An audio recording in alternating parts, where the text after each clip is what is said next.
जैसे कि आपने बोला होता तो है, हाँ हुआ ही है, बट फिलहाल तो मैं वो कौन सी दौड़ थी, माय गॉड।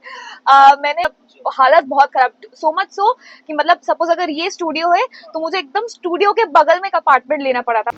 नमस्कार, जय जोहार, जय छत्तीसगढ़ संगवारी हो। मोर नाम है चंदू निर्मलकर। अब आप मन देखना शुरू कर चुके हो संगवारी द लोक मीडिया। छत्तीसगढ़ के दिलकश अदाकारा एल्सा घोष के संग गोड बात के ये सुघर वीडियो आप मन पर लाए हों। बिल्कुल संगवारी हो, एल्सा घोष जोन मोर छैया भुइया टू माँ एकदम दीपक साहू के संग नजर आई से। और एकर से पहले एल्सा घोष कमाल धमाल मचा चुके छत्तीसगढ़ी सिनेमा में। ओखर आयरी से अमलेश नागेश के संग ले शुरू हो गए माया की कहानी। बिल्कुल सतीश जैन के संग अब जो पिक्चर रही से मोर छैया भुइया टू माँ, और बिल्कुल एकदम छत्तीसगढ़ के लोगन मन के अंतस में राज करत है। तो एल्सा घोष के बारे में अगर आप मन नहीं जानत हो तो बिल्कुल जान लो। आज आखिर ओखर छत्तीसगढ़ी फिल्म सफ़र कैसे शुरुआत हुई से, कैसे ओला छत्तीसगढ़ी फिल्म में काम मिली से, एकर अलावा ओखर और कौन कौन पिक्चर में काम करे हवे, यहू ला हमन पूरा बातचीत कर पूछे हो कि आखिर एल्सा घोष के दिल में कौन राज करते, एल्सा घोष काकर संग मया करते, यहू ला हमन पूछे। तो बिल्कुल एल्सा घोष एकदम खुल के बताई सेबे। तो ये वीडियो आप मन के लिए बहुत इंटरेस्टिंग होने वाला है। तो चलो शुरू करता हूँ वीडियो ला। से इन्होंने कैमरा पेश किया 7वीं की क्लास में। जी। क्या कुछ यादें आपको उस समय की हैं, थोड़ा हम समझना चाहेंगे कुछ दौर में जब की हैं? मतलब शुरुआत मतलब जब मैं वही 7-8 साल की थी तो मैं जाती थी डांस क्लासेस टालीगंज, जो मतलब प्रॉपर फिल्म एरिया बोल सकते हो। वहाँ पे स्टूडियोज है, वहाँ पे मतलब सारे फिल्म स्टार्स वहीं पे रहते, तो अपन वहीं पे रहते थे उस वक्त में। और मैं जाती थी डांस क्लासेस, एंड वहाँ के जो हमारे कोरियोग्राफर थे वो शिल्पा शेट्टी जी के उस टाइम के एक बहुत ही जान पहचान के कोरियोग्राफर थे, माइकल समथिंग हिज नेम। तो वही हमारे कोरियोग्राफर रहते थे वहाँ पे, और बहुत सारे डायरेक्टर्स आते रहते थे देखने के लिए, मतलब जो भी जैसा होता है चीज़ें। तो वहाँ पे एक डायरेक्टर थे रवि किनागी जी, बंगाली डायरेक्टर। वो आए एक दिन मेरे डांस स्टूडियो और उन्होंने देखा मुझे परफॉर्म करते हुए, और उन्हें बहुत अच्छा लगा। तो उन्होंने मुझे मेरे जीवन का पहला लाइक चांस दिया, अपॉर्चुनिटी दिया फिल्म इंडस्ट्री में एज अ चाइल्ड आर्टिस्ट। मेरी पहली बंगाली फिल्म 100% लव जो मैंने किया था वहाँ पे। तो उसके बाद ही धीरे धीरे फिर शुरू हुई सब चीजें। उस समय आपकी हाँ। पढ़ाई फिर प्रभावित हो गई होगी क्योंकि अचानक से आप हाँ, वही होता था। मतलब जब मुझे याद है कि ऐसे कुछ ऑडिशंस होते थे या फिर शूट होता था, तो मतलब स्कूल चलती रहती थी या 5th या 6th पीरियड में आके मतलब उस टाइम पे मेरे को जाना होता था कहीं पे कुछ ऑडिशन या कुछ शूट वूट करने के लिए। तो पापा आके बोलते थे कि ऐसा-ऐसा चीज़ है, तो हाफ डे का ब्रेक या जैसे जो भी हो, तो मैं कुछ एक आध पीरियड अटेंड करने के बाद फिर मैं चली आती थी शूट वूट करने के लिए। बट थैंकफुली मतलब मेरे जो भी स्कूल टाइम के जितने मेरे फ्रेंड्स रहे हो, टीचर्स रहे हो, मतलब स्कूल जो भी मेरा था बहुत ही सपोर्टिव था इस मामले में। और जी हाँ, थोड़ा बहुत होता था मतलब, बट उसको बैलेंस करके चलना पड़ता था हमें एज हमने तो ये भी सुना है कि आपने राउंड ऑफ 32 घंटे भी शूट किया। वो आ, कौन सी फिल्म में थी या सीरियल था? वो कौन सी दौड़ थी, माय गॉड। मैंने बंगाली में एक सीरियल किया था, मैंने बस 4 महीने के लिए किया था। कलर्स बांग्ला में वो आता था, वो सीरियल रूप कथा नाम था उसका। मेरी जीवन की पहली और आखिरी सीरियल थी वो। बहुत ही फेमस प्रोडक्शन हाउस का वो था। तो अपन काफी टीआरपी थी सुनने में काफी आया है। काफी टीआरपी थी उस सीरियल की। और अपन शूट करते रहते रोज, और उस टाइम पे हालांकि अभी चेंजेस हो गए बहुत सारे, अब आर्टिस्ट को बहुत रिलीफ मिल रहा है, बट हमारे टाइम पे तब उतना नहीं होता था। मतलब लगातार मतलब रोज 20-22 घंटे रेगुलर शूट होती थी, और सिर्फ संडे करके मतलब छुट्टी होती थी, वो भी शायद सेकंड संडे कुछ वैसा करके। मतलब हालत बहुत खराब, सो मच सो कि मतलब सपोज अगर ये स्टूडियो है तो मुझे एकदम स्टूडियो के बगल में एक अपार्टमेंट लेना पड़ा था। मतलब मेरे को अपना ड्रेस चेंज करना पड़ा ताकि मैं आऊँ, सो जाऊँ, फिर चली आऊँ, ऐसा टाइप का सिचुएशन हो गया था। इतना मतलब वो लोग प्रेशराइज में हमको रखते थे।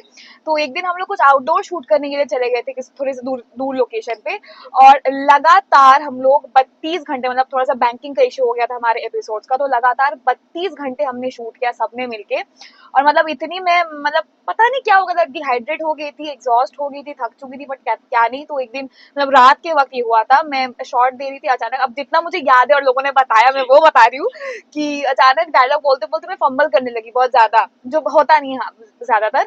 एंड फिर अचानक से धप से मैं गिर गई। तो जो मेरे हीरो थे, फिर मेरे पापा भाग के आए, सब मेरे को गोदी वोदी में उठा के लेके गए रूम तक के, फिर वहां से हॉस्पिटल लेके गए। जितना मुझे याद है कि मैं सीन कर रही थी एंड कट टू मेरी आंखें खुली तो मैं हॉस्पिटल के उस बेड पे थी।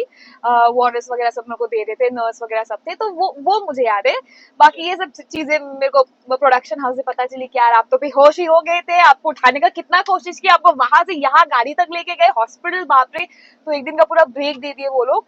बट ये सब होने के बाद मैंने बोला प्लीज नमस्ते, मुझसे सीरियल तो नहीं होगा, मैं फिल्मों में ही ठीक हूँ, मुझे फिल्म ही करने, भले ही मैं साल में एक कर लूं, बट मुझे फिल्म चाहिए, मेरे को सीरियल नहीं होगा। तो मैंने नमस्ते बोल दिया।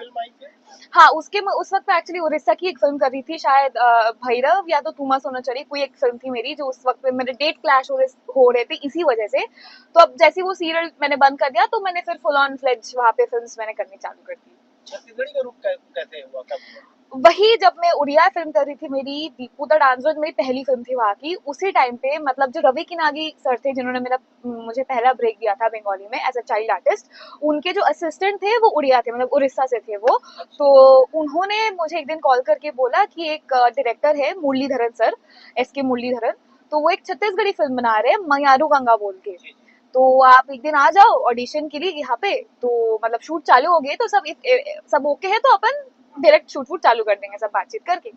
तो मैं आई यहाँ पे, और फिर उस दिन शायद मन और लवली इन लोगों का सब शूट चल रहा था उस दिन। मैं आई सेट पे, SK मुरलीधरन सर से मैं मिली, अपन बात किए और सीन वीन को लेकर थोड़ा डिस्कस किए, और फिर तुरंत वो मुड़ के बताया कि चलो उसको मेकअप पे बिठाओ। तो मैंने कहा अच्छा, अरे ओ सर मैं तो उतना पैकिंग भी नहीं कर गया थी सर, मैं तो सिर्फ एक दिन का सोच के आई थी। तो फिर वहां से फिर मेरे पापा घर वापस गए, सब पैकिंग वैकिंग कर, तो मतलब वहीं से मतलब डायरेक्ट मैं अपन ने शूट चालू कर दिया उस फिल्म के लिए, मयारू गंगा।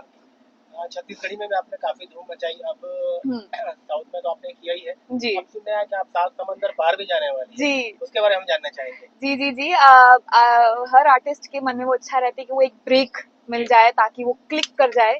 तो फाइनली टचवुड मुझे वो मिला है ब्रेक, एंड नेक्स्ट मंथ ही मेरी इस मूवी की शूटिंग है, साउथ की फिल्म है, पैन इंडिया होगी मोस्ट प्रोबेबली, अनटाइटल्ड है, अभी टाइटल फिक्स नहीं हुई है। और ऑस्ट्रेलिया में उसका पहला शेड्यूल अपन शूट करने वाले नेक्स्ट मंथ में। अपन फर्स्ट या सेकंड कोई मेरी टिकट है, अब निकल जाऊंगी मैं अगस्त में, तो वही है विश मी लक। वाकई में कमाल की बात है। अच्छा, हमने आपके में एक गुण देखा है, लोगों से सुना है कि आप डायरेक्शन में भी रुचि रखती हैं। हाँ, उसके तो बारे में जी एक्चुअली ना बचपन से मुझे लिखने और पढ़ने का बहुत शौक था। मैंने मतलब सुना है कि डायरी में लिखती है अभी भी हाँ आप। हाँ, मैं जर्नल्स लिखती हूँ, प्लस मैंने व्हेन आई वाज लाइक मैं 14 या 15 साल की थी तो मैंने अपनी पहली बुक ऐसे ही, मतलब उस टाइम पे जैसे हो सकता है बन सकता है, मैंने एक बुक लिखी थी मेरी। तो मेरे बचपन से वो एक इच्छा थी, वो एक उस क्रिएटिव जोन में मैं थी कहीं ना कहीं। तो अभी फिलहाल के अब चूंकि मैं इतने सालों से इस इंडस्ट्री में हूँ और इतने मतलब भिन्न भिन्न प्रकार के डायरेक्टर्स के साथ में काम कर चुकी हूँ, एक्सपीरियंस कर चुकी हूँ, ऑन फील्ड एक्सपीरियंस कर चुकी हूँ कि हर डायरेक्टर का काम करने का तरीका अलग होता है, हर फिल्म की एक्सपीरियंस अलग होती है। तो उसी सबको ऑब्जर्व करके लेके सीख के बहुत कुछ मैं सोच रही हूँ कि फाइनली क्योंकि मेरी वो भी एक मेरा पैशन है, डायरेक्शन मुझे करना है, वो भी एक चीज, तो सोच रही हूँ वो भी एक कर लेते हैं अपन एक मूवी। अभी कोई प्लान है, कब तक है, क्या है, हाँ पाइपलाइन अभी में बातें कुछ अभी? हाँ पाइपलाइन में अभी एक्चुअली फिलहाल मेरी स्टोरी है, मैं लिख रही हूँ स्टोरी को। तो अभी फर्स्ट ड्राफ्ट चल रहा है, तो अभी चीजें एकदम से टेम्पररी स्टेज पे जस्ट स्टार्ट हो रही है अभी। तो जैसे ही कुछ फाइनल हो जाता है एवरीथिंग, तो मैं बिल्कुल आई बी ऑनर्ड कि मैं सबको ये मैं खुद बताऊं कि देखो ये मेरी फिल्म आ रही है, मैं डायरेक्ट करने वाली हूँ इस फिल्म को। अच्छा, एक चीज और हमने देखा है कि अक्सर शूट पे आपके हाँ पापा साथ में रहते हैं। हाँ, किस तरह की बॉन्डिंग है आपकी, उनकी कैसी केमिस्ट्री, थोड़ा बताना चाहेंगे आप? पापा तो मेरे आई गेस ये सभी मतलब बोलते रहते हैं कि भाई मानना पड़ेगा, पापा मेरे ऑलराउंडर है, वो मेरे पापा है, वो मेरे गाइड है, मेरे बॉडीगार्ड है, मेरे ख्याल रखते हैं मेरा, मेरे क्रिटिक है अगर मैं कुछ सही कर रही हूँ गलत कर रही हूँ कुछ भी, सब सब मतलब ऑल इन वन वही है मेरे सेट पे, एंड आई एम ग्लैड कि वो हमेशा मेरे साथ सेट पे रहते हैं।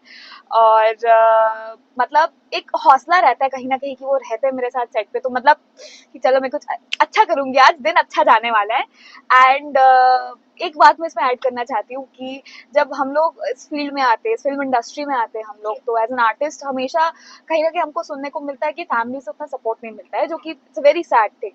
बट मैं उस मामले में खुद को बहुत ही ब्लेस्ड मानती हूँ, क्योंकि जैसे कि आप खुद देख चुके मेरे पापा को, मतलब अगर सुबह 4 बजे उठना तो वो भी 4 बजे उठ जाते हैं, दिन भर सेट पे मेरे साथ बैठे रहते हैं, हमेशा मेरे साथ रहते हैं, एकदम एक्टिव। उधर मेरी मम्मी भी घर पे एकदम ऑन कॉल, कैसे चल रहा है शूट, क्या करेंगे। तो आई एम वेरी ब्लेस्ड उस मामले में। जो जो मेरा पैशन है वो इक्वली मेरे मम्मी पापा का भी पैशन है, वो भी मेरे साथ, मतलब मेरे साथ साथ मेरे ड्रीम को जी रहे हैं। तो जो इतना सपोर्ट मुझे उन दोनों से मिल रहा है, तो आई एम वेरी ब्लेस्ड।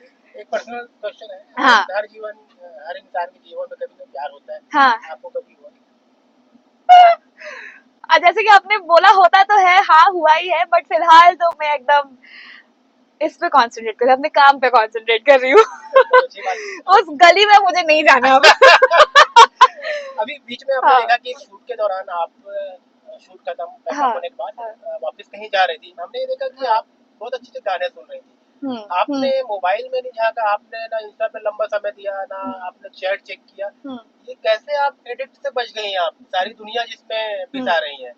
अच्छा, एडिट से एडिक्ट मतलब? मतलब नशा है ना मोबाइल कंटिन्यू हाँ, चैट देखना, अच्छा एडिक्शन। वैसे। हाँ, अब ऑनेस्टली बताऊँ ना, मतलब दिन भर शूट करने के बाद ना मुझ में वो क्षमता नहीं रहती कि मैं अब किसी का चैट खोल के पढूँ, उसको जवाब दूँ, कुछ भी। ये एक मतलब बुरी चीज़ है मेरे अंदर, आई एम सो सॉरी। मेरे खुद के दोस्त परेशान रहते, मेरी खुद की मम्मी बोलती कि भाई एक बार तो दिन में कॉल कर लिया कर, मतलब मैं जाके सोने के पहले उठ के एक बार कर लेती हूँ, बट दिन भर में वो मेरी मम्मी के साथ खुद नहीं कर पाती हूँ मैं बात उतना ज़्यादा। तो मुझ में वो नहीं रहता है एनर्जी की सब शूट वूट करने के बाद। मुझे म्यूजिक सुनना भी बहुत पसंद है, मतलब जितना मुझे पढ़ना लिखना पसंद होता है, मुझे म्यूजिक, मुझे एक अलग ही शांति मिलती है, सुकून मिलता है। तो दिन भर इतना कुछ करने के बाद मैं चाहती हूँ गाड़ी में म्यूजिक सुनते सुनते जाऊँ, फ्रेश फ्रेश होकर जाके होटल में सो जाऊँ, बस मुझे किसी से कुछ बात नहीं करनी। हाँ 2024 तो आपके लिए काफी व्यस्त रहा, जी। 25 में भी काफी कुछ है, कुछ बताना चाहेंगे आप? हाँ, फिलहाल तो पाइपलाइन जैसे साउथ की मेरी एक फिल्म जो अगले महीने से शूट होने वाली है ऑस्ट्रेलिया में, और मेरी वो पैन इंडिया फिल्म है साउथ की फिल्म जो पाइपलाइन में रिलीज होने के लिए, वो अगले साल रिलीज होने वाली है। छत्तीसगढ़ का देख लो तो उसमें टीना टप्पर है, MCB3 भी नेक्स्ट ईयर रिलीज होने वाली है, खरून डायरीज में एक नई फिल्म शूट स्टार्ट करने वाली हूँ, और भी बहुत कुछ कुछ है पाइपलाइन में, तो जरूर बताते जाएंगे। सतीश जैन ने आपको 2025 के लिए अच्छा, मुझे भी सुनने मिले तो मैं भी बताऊंगी फिर। क्या बात है। हाँ। अच्छा, आपको जो आइडल मानते हो, जो लड़कियां हाँ। वो सोचते हो कि हो सकता है वो इस क्षेत्र में आना चाहे, किसी भी क्षेत्र में आना हम्म। चाहे, उनके लिए क्या कहेंगे आप? उनके लिए मैं कहूंगी कि खुद पे भरोसा रखो, और जी जान लगा दो अपना, सही से अपने लक्ष्य को एकदम कि मुझे ये करना, मुझे ये बनना है, और एकदम जी जान लगा के अपना पूरा हार्डवर्क लगा दो उस गोल तक पहुंचने के लिए। ऑब्वियसली अपने फैमिली का सपोर्ट लेके, जैसा भी जो भी आपको बन पड़ता है, बट इधर उधर भटकने का नहीं। मैं वही बताना चाहती हूँ कि आपको अगर लक्ष्य आप ठीक कर लोगे ना, तो आप बनोगे। तो आप वही करो, आप जरूर आपसे होगा। मतलब मैं तो हालांकि मैं बहुत ब्लेस्ड हूँ, मेरे मॉम एंड डैड मेरे साथ है इस प्रोफेशन में, बट जो मेरे को आइडियल मानते हैं, आप लोग प्लीज, अगर आपको बनना, आप बनो। यार सपना ही तो एक चीज है जो अपन देख सकते, खुल के देखो सपना, उसको जियो यार। क्या बात है। हाँ। जियो, खुल के जियो जी सपना। तो बिल्कुल। बहुत बहुत शुक्रिया एल्सा जी, आपसे थैंक यू। बातचीत हुई। हाँ। और मैं उम्मीद करता हूँ कि हम नेक्स्ट टाइम जब भी मिलेंगे बिल्कुल। फिर आपसे बातें होंगी। और बिल्कुल। मैं ये भी चाहूंगा कि हमारे जो दर्शक हैं हाँ। वो आपसे कुछ पूछना चाह रहे हैं तो हाँ। हमारे कमेंट बॉक्स में सवाल करें। जी जी तो बिल्कुल। आप उस हाँ। बारे में भी जवाब देंगे। जी बहुत शुक्रिया, बिल्कुल। Thank you. Thank you so much.